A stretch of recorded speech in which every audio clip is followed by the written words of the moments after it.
So we welcome you all. और आज हम लोग स्टडी करने वाले हैं क्लास 10th का बायोलॉजी। जी हाँ, है ना। तो आज जो हम लोग शुरुआत करेंगे वह पढ़ेंगे बायोलॉजी।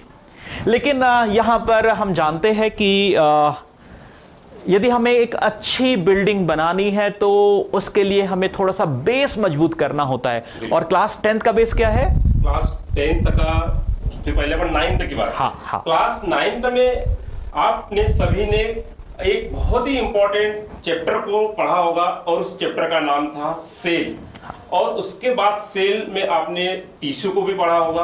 तो ये बहुत इंपॉर्टेंट चीजें हैं और वो कहीं ना कहीं आपको अगले क्लासों को भी लिंक करता है। तो सर जैसे अभी बोला कि क्लास 10th की बायोलॉजी, तो हम उसी चैप्टर को यहाँ पे लिंक करेंगे कि वो जो सेल आपने क्लास 9th में पढ़ी थी, कहीं ना कहीं आपको क्लास 10th में भी उसका यहाँ पे आपको यूटिलाइजेशन मिलेगा। तो सर जैसे आप तो स्वाभाविक सी बात है, जो बायोलॉजी है उस बायोलॉजी में हम लोग लिविंग ऑर्गेनिज्म की बात करते हैं।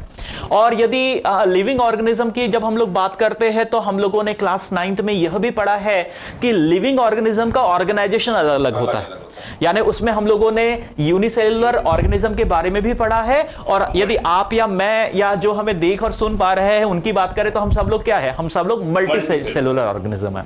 तो अल्टीमेटली चाहे यूनिसेलुलर हो चाहे मल्टी सेलुलर हो, कहीं ना कहीं बेसिक जो लिविंग या लाइफ प्रोसेसेस होती है वह सेम ही होती है ना। तो यहां पर यदि हम लोग बात करें तो बहुत ही ब्रीफ में क्लास 9th में हम लोगों ने पढ़ा था कि we all are comprised of the what? We all are comprised of what? We all are comprises of cells। और हम जानते हैं कि इस सेल के लाइफ में इसे क्या करना होता है? इसे ग्रोथ भी करना है। इसे क्या करनी है? इसे ग्रोथ भी करनी है। हाँ, इसे मेंटेनेंस भी करना है। रिपेयर। हाँ, इसे डेवलपमेंट और रिपेयरमेंट भी करना है ना। और साथ में क्या करना है? डिवीजन भी करना है ना। पर अल्टीमेटली यदि हम ग्रोथ, मेंटेनेंस, डेवलपमेंट, रिपेयर और डिवीजन की यदि हम लोग बात करें तो इन सब के लिए हमें किस चीज की जरूरत है? इस सब के लिए हमें ऊर्जा की आवश्यकता पड़ेगी। यानी इन सब के लिए हमें ऊर्जा, यानी इन सब के लिए हमें किसकी जरूरत होगी? एनर्जी की जरूरत होगी। और यहां पर आप मुझे बताइए कि हमें एनर्जी कहां से मिलती है? बड़ा इंटरेस्टिंग क्वेश्चन। एनर्जी हम सुबह से लेके शाम तक, हमें सबसे पहले उठते बराबर जैसे आप फ्रेश होते हो तो कहीं ना कहीं मम्मी आप लोगों के लिए नाश्ता लाती है। अब उस नाश्ते में आप अपनी पसंद की चीजें बोलते हो तो वह कहीं ना कहीं फूड है। और आपने देखा होगा कि जैसे आप फूड ऑब्टेन करते हो उसके बाद आप में एक एनर्जी मिलती है। तो फूड से हमें क्या मिलती है? एनर्जी। हाँ, तो अल्टीमेटली यदि हम कहें तो यह एनर्जी हमें कहां से मिलती है? यह एनर्जी मिलती है फूड से। और टू ऑब्टेन द न्यूट्रिशन, या nutrition is a very prime what we can say that very prime phenomena in any living organism। किसी भी लिविंग ऑर्गेनिज्म के जिंदा बने रहने के लिए तो बहुत सारी प्रोसेसेस जरूरी है जिन्हें हम लोग लाइफ प्रोसेसेस कहते हैं। पर उनमें न्यूट्रिशन जो है सबसे इंपॉर्टेंट प्रोसेस मानी जाती है, क्योंकि भाई भूखे पेट तो भजन भी नहीं होता। न्यूट्रिशन भी एक लाइफ प्रोसेस है। हाँ, न्यूट्रिशन जो है वह भी एक लाइफ प्रोसेस है। यानी to obtain the food is we can call it a nutrition.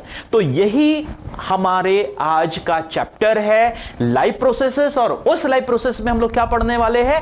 Nutrition. तो आइए हम आगे बढ़ते हैं और स्टडी करते हैं न्यूट्रिशन। वाओ!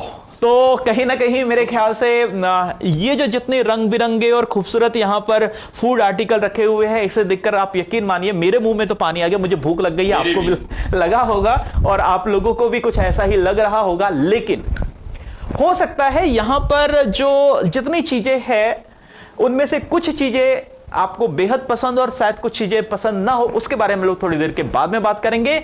लेकिन यदि हम लोग यहां पर देखें कि न्यूट्रिशन है ना, तो जिसके बारे में अभी हम लोगों ने बात की कि सेल को डेवलपमेंट के लिए, रिपेयरमेंट के लिए, डिवीजन के लिए, मेंटेनेंस के लिए किसकी जरूरत है? एनर्जी की। और एनर्जी हमें कहां से मिलती है? फूड से। बट अल्टीमेटली जो फूड है, उस फूड में जो चीजें मिलती है वह होती है न्यूट्रिएंट्स, या जिन्हें हम कहते हैं न्यूट्रिशन। तो आइए हम देखते हैं डेफिनेशन क्या है न्यूट्रिशन की। तो as per the definition, the nutrition is a process। do remember that it is what? it is a process। यह क्या है? एक प्रोसेस है। Bye which an organism. अब यह जब हम ऑर्गेनिज्म की बात करते हैं तो यह क्या हो सकता है, यह सिंगल सेल वाला भी हो सकता है और यह क्या हो सकता है, मल्टी सेल वाला भी हो सकता है। तो यहां पर single cellular as well as multi cellular organism. Nutrition is the process by which an organism takes food and utilize it. अब देखिए वही बात आ गई यहां पर, यूटिलाइज जो टर्म है कि हमने क्या देखा था कि सेल को किस चीज की जरूरत, मतलब सेल को अपनी लाइफ प्रोसेसेस है ना, और एनर्जी को वो क्या करती है, यूटिलाइज करती है, कहीं ना कहीं क्या करेगी, उसको यूटिलाइज करेगी, उसको उपयोग करेगी। तो takes food and utilize it to get ultimately, फिर वहीं पर बात आ गई किसकी, एनर्जी की। तो कहीं ना कहीं सारी जो घूम फिर कर जो बातें हैं वो कहां पर आ रही, एनर्जी पर ही आ रही। To get energy for growth, for repair, maintenance etcetera. और आप हम सभी भी जानते हैं कि जो कुछ भी जितना हमें इनटेक लेना होता है कहीं ना कहीं डायरेक्टली इनडायरेक्टली हमें आउटपुट भी वैसा निकालना होता है ना। तो यही होता है कि हम लोग कहीं ना कहीं मॉर्निंग में फ्रेश भी शायद इसीलिए होते हैं कि जो रात को या दिन भर में हमने फूड खाया था उसको क्या कर सके हम, हाँ, जो वेस्टेज है उसे हम बॉडी से बाहर निकाल सके। तो ऐसा ही होता है क्या कि न्यूट्रिशन क्या है, nutrition is the process by which an organism takes the food and utilize it to get energy for growth। Energy किस लिए चाहिए, ताकि ग्रोथ कर सके। एनर्जी किस लिए चाहिए, रिपेयर कर सके, क्योंकि चोट लगती है हमें, है ना, और चोट जब लगती है तो उसका हमें क्या करना होगा, मेंटेनेंस करना होगा, है ना। तो इस तरीके से रिपेयर करना है, उसको मेंटेन करना है, और इन सब के बाद में जो प्रोसेस हमें अल्टीमेटली करनी होती है वह कहीं ना कहीं जो भी वेस्ट मटेरियल है वो क्या है, उन्हें हमें बाहर निकालना है। तो इस तरीके से दिस इज कॉल्ड न्यूट्रिशन। तो न्यूट्रिशन जो है ये हमारे लिए यूजफुल नहीं, जो इसके नहीं, प्रोसेस तो यूजफुल है, प्रोसेस यूजफुल है, लेकिन इस प्रोसेस में जो चीजें हम बाहर निकाल रहे हैं वह क्या है, वेस्ट मटेरियल, है ना। जैसे हम स्टूल की बात करें, डिफिकेशन की बात करें, या यूरिन की बात करें, या स्वेट की बात करें, है ना। आप में से शायद आप लोगों को शायद किसी के मन में यह सवाल आ रहा होगा कि यार पसीना कैसे वेस्ट मटेरियल हो सकता है। तो आप बताएंगे पसीना कैसे वेस्ट मटेरियल हो सकता है। पसीना हमारे बॉडी में जो एक्सेप्टेड प्रोडक्ट हो जाते हैं, जो कि हम लिक्विड फॉर्म में हम उसको बॉडी का आउट निकालते हैं, हाँ, वो हमारे लिए वेस्ट प्रोडक्ट। हाँ, तो स्वेट जो है नो डाउट वो टेम्परेचर को तो कम करता है, पर साथ में उसमें ऐसे टॉक्सिक, वी कैन से बहुत ही सिंपल लैंग्वेज में बात करें तो टॉक्सिक मटेरियल, है ना, उसमें टॉक्सिक चीजें होती है जिनकी हमारे बॉडी या सेल को जरूरत नहीं है, तो उसे क्या किया जाता है, बाहर निकालना जरूरी है ना। तो इस तरीके से excretion is a important process, है ना, और एक्सक्रीशन में जो चीजें बाहर निकाल जाती है वह हमारे लिए जरूरी नहीं है। लेकिन कई बार ऐसा भी होता है कि कुछ जो इंपॉर्टेंट चीजें हैं वह भी उन टॉक्सिक मटेरियल के थ्रू बाहर चली जाती है, तो वो ठीक है, उसके बारे में हम लोग फिर कभी और बात करेंगे। तो इस तरीके से यहां पर मेरे ख्याल से इसे देखकर तो नो डाउट, है ना। लेकिन अब यहां पर यदि हम देखें तो मुझे इस फूड को यदि हम लोग बांटे तो मुझे लगता है कि यहां पे हम लोग इसे दो प्रकार से बांट सकते हैं। जैसे यदि मैं इस ब्रोकली या लेमन या बीन या बेसिल या यहां पे अदरक है, ये फ्रूट्स है, इनकी बात करें, फिर यहां पे हमारे ग्रेन्स है ना, तो इनकी यदि हम लोग बात करें तो इन्हें हम लोग जो है अलग अलग तरीके से क्लासिफाई कर सकते हैं।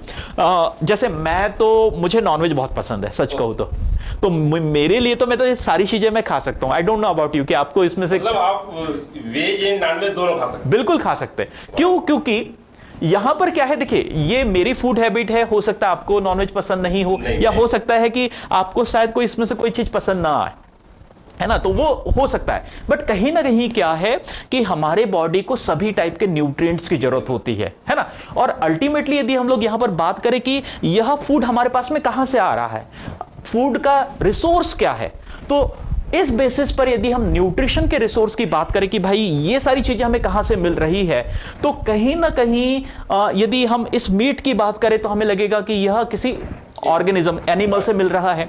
लेकिन वहीं पर यदि बेरीज या इन सब की बात करें तो हमें किससे, है ना।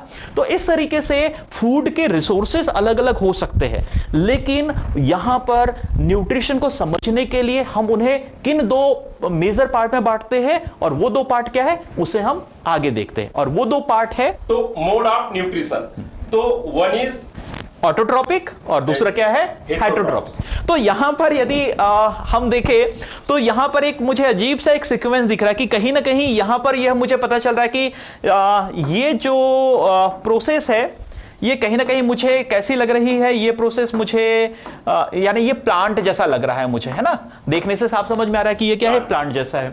और यहां पर यदि हम देखें तो शायद इस प्लांट को खाने वाला ये क्या है, हिरन या डियर है। और इस डियर को कौन खा सकता है या कौन खाता है? भाई हम ह्यूमन तो खा नहीं सकते क्योंकि वाइल्ड लाइफ कंजर्वेशन के थ्रू तो संभव ही नहीं है, और वैसे भी हमें वाइल्ड लाइफ को प्रोटेक्ट करना है, लेकिन इसे पूरी आजादी है। मेरे ख्याल से इसको कोई रोक टोक नहीं करेगा, और कोई रोक टोक इसे यदि करने जाएगा तो सोच सकते हो क्या हालत करेगा वो, है ना।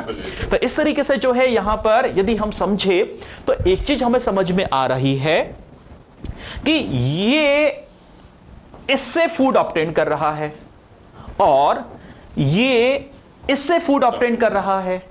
लेकिन यहां पे क्वेश्चन यही है कि ये जो प्लांट है, ये प्लांट जो है फूड कहां से ऑब्टेन करते हैं और कैसे? ये मोस्ट इंपॉर्टेंट क्वेश्चन। प्लांट में एक सेल्फ फूड फॉर्मेशन की प्रोसेस होती है और उस सेल्फ फूड फॉर्मेशन को हम बोलते हैं फोटोसिंथेसिस। तो फोटोसिंथेसिस क्या होती है? हाँ। सर आप बहुत ही अच्छे से बताएंगे अभी कि देखिए क्या है। तो यहां पर यदि हम सिंपली कहें तो मोड ऑफ न्यूट्रिशन को हम लोगों ने पहले दो भागों में बांटा, ऑटोट्रॉपिक। तो यहां पे हम ऐसा कह सकते हैं कि वो मोड या वो मेथड ऑफ न्यूट्रिशन जिसमें क्या हो रहा है, जिसमें प्लांट अपना फूड खुद प्रिपेयर कर रहे हैं। प्लांट क्या कर रहे हैं, अपना फूड जो है सेल्फ प्रिपेयर कर रहे हैं, है ना। तो ऐसे मोड ऑफ न्यूट्रिशन को हम लोग ऑटोट्रॉप्स, ऑटो का मतलब होता है सेल्फ, है ना। यदि हम ऑटो की बात करें तो वो ऑटो वाला नहीं, ऑटो रिक्शा वाला नहीं, यहां पर ऑटो की बात करें तो ऐसे ऑर्गेनिज्म जो अपना फूड खुद बना सकते हैं, है ना। याद रखिएगा यहां पे एक थोड़ा सा फर्क होता है खाना बनाना और खाना पकाना, है ना। अक्सर हम लोग बात करते हैं कि मम्मी खाना पका रही है, कई बार हम लोग बोल देते कि मम्मी आपने खाना क्या बनाया। तो यहां पर बनाना का मतलब सिंथेसिस है और पकाना का मतलब है कुक करना। तो we all can cook but we all can not prepare, है ना। तो दोनों में थोड़ा सा फर्क है। तो यदि हम यहां पर बात करें तो जो ऑटोट्रॉप्स है, ऑटोट्रॉप ऐसे ऑर्गेनिज्म होते हैं, खासकर प्लांट की बात करें ना, कुछ माइक्रो ऑर्गेनिज्म भी है ना। तो ऑटोट्रॉप ऐसे ऑर्गेनिज्म होते हैं जो अपना फूड सेल्फ प्रिपेयर करते हैं, और इस तरीके को हम लोग ऑटोट्रॉपिक मोड ऑफ न्यूट्रिशन कहते हैं। और ये जो ऑटोट्रॉपिक मोड ऑफ न्यूट्रिशन है, यह कैसे पॉसिबल हो पाता है? और यह पॉसिबल होता है एक स्पेसिफिक प्रोसेस, जिस स्पेसिफिक प्रोसेस को हम क्या कहते हैं, उसे हम कहते हैं फोटोसिंथेसिस। इसे हम क्या कहते हैं? इसे हम कहते हैं फोटोसिंथेसिस। क्लियर है? अब यहां पर यदि हम इस फोटोसिंथेसिस को यदि थोड़े देर के बाद में हमें नेक्स्ट स्टेप में इसे देखना है, समझना, क्योंकि अपने आप में एक बहुत ही इंपॉर्टेंट क्वेश्चन भी है, इंपॉर्टेंट प्रोसेस भी है, और हमें सबको इससे अवेयर भी रहना है। तो इस तरीके से जो है ये फोटोट्रॉपिक मोड ऑफ न्यूट्रिशन जो है उसके पीछे, मतलब ऑटोट्रॉपिक मोड ऑफ न्यूट्रिशन है, उसके लिए जो प्रोसेस रिस्पॉन्सिबल है वह क्या है? फोटोसिंथेसिस। और यदि हम यहां की बात करें तो यह डियर है, और यह जो डियर है यह अपना फूड प्लांट से ऑब्टेन करते हैं। अर्थात कह सकते हैं कि यह क्या है, फूड के लिए किस पे डिपेंडेंट है? प्लांट पे। और वहीं पर यदि हम उस बाघ की बात करें तो ये डियर पे। तो यहां पर हेटरोट्रॉपिक मोड ऑफ न्यूट्रिशन हम लोग कैसे एक्सप्लेन कर सकते हैं? हेटरोट्रॉपिक न्यूट्रिशन मतलब यदि हम ये चाहे कि ये डिपेंडेंट होते हैं प्लांट्स पे, तो डिपेंडेंट जितने भी एनिमल्स होते हैं वो कहलाते हैं हेटरोट्रॉप। हाँ, तो ऐसे ऑर्गेनिज्म, ऐसे लिविंग ऑर्गेनिज्म जो फूड के लिए किस पर डिपेंडेंट है? प्लांट्स पे। मतलब सेल्फ फूड फॉर्मेशन की प्रोसेस इनमें नहीं होती। यानी जो फूड के लिए प्लांट पे डिपेंडेंट है, फूड के लिए ऑटोट्रॉप्स पे डिपेंडेंट है, उन्हें हम क्या कहते हैं? उन्हें क्या कहेंगे हम लोग? हेटरोट्रॉप्स। लेकिन सर मुझे यहाँ पे हेटरोट्रॉप्स में यहाँ पे कुछ लग रहा है कि इनको भी हम कैटेगराइज कर सकते हैं। हाँ बिल्कुल, इसे कर सकते हैं। कैसे कैटेगराइज करें बता दीजिए। जैसे ये प्लांट पे डायरेक्ट, हाँ हर्बीवोरस, हाँ बिल्कुल। ये एनिमल से लेता है, हाँ कार्निवोरस, हाँ बिल्कुल। अभी आपने बोला था कि आप मीट भी खा सकते हैं, हाँ, और ग्रेन्स और फ्रूट्स और सारी चीजें, तो आपको किस कैटेगरी में रख सकते हैं?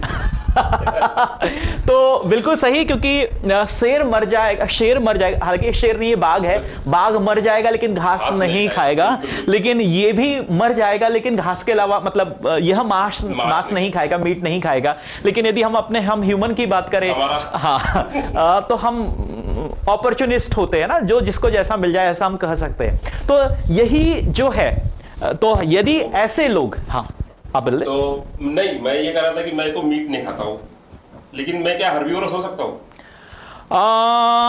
हर्बीवोरस क्यों नहीं हो सकते, और यदि नहीं हो सकते तो क्यों नहीं हो सकते बताइए। मैं मीट नहीं खा रहा हूँ, हाँ। मैं सिर्फ और सिर्फ प्लांट्स से रिलेटेड ही हाँ, चीजें है ना। तो जनरली जो है यहाँ पर cultural wise, area wise, country wise हम ह्यूमन की फूड हैबिट को भी और क्लासिफाई करके रखा हुआ है। तो उसको हम लोग थोड़ा सा बाद में और डिटेल में हमें देखना है। पर यहाँ पर कहीं ना कहीं खाने की बातें करते करते अचानक जो है मुझे भूख सी लगने लग गई है, और जब भी हमें भूख लगती है तो उसमें हम ह्यूमन के कुछ ऐसे ऑर्गन्स इन्वॉल्व होते हैं जो उस पूरे सिस्टम को बनाते हैं। तो आइए अब हम लोग आगे बढ़ते हैं और देखते हैं ह्यूमन डाइजेस्टिव सिस्टम, कि ह्यूमन डाइजेस्टिव सिस्टम क्या होता है।